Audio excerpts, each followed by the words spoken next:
श्री कुंज बिहारी श्री अरदास।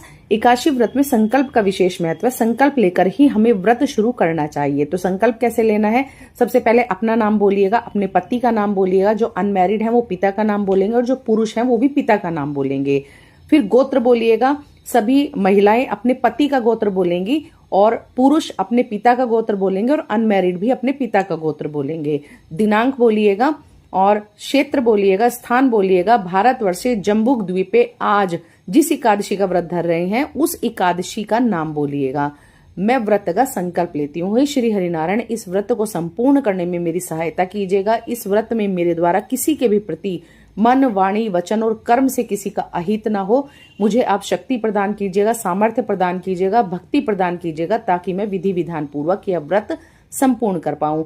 हे श्री हरिनारायण, इस व्रत में मेरी यह विशेष मनोकामना है, आप इसे पूर्ण कीजिएगा। और ऐसा कहते हुए आपको जो तिल है वो एक कटोरी में डालने हैं और श्री हरि के चरणों में ही रख देने चाहिए। उसके बाद अगले दिन जब हम द्वादशी का पारण कर लेते हैं तब ये तिल उठा करके आप पौधों में विसर्जित कर दीजिए। और तिल के अलावा आपने यदि लौंग का जोड़ा लिया है, पुष्प लिया है या फिर आपने कुछ और लिया है तो वो भी सब पौधों में ही समर्पित कर दीजिएगा। लेकिन जो आपने अगर सिक्का लिया है तो उसमें आप 10 रुपए मिला करके मंदिर में या किसी जरूरतमंद को उसको दान कर दीजिएगा। इस तरह से व्रत संपूर्ण होता है। लेकिन निर्जला एकादशी में यदि आप पूर्ण निर्जला धारण कर रहे हैं तो आप कहिएगा मैं पूर्ण निर्जला का संकल्प लेती हूँ। और यदि आपको ऐसा लगता है कि आप पूर्ण निर्जला नहीं कर पाएंगे, क्या पता बीच में टूट जाए, तो फिर संकल्प ऐसे लेना है कि हे प्रभु, जब तक मेरे शरीर की सामर्थ्य होगी और आपका आशीर्वाद होगा तब तक मैं निर्जला व्रत धारण करूंगी।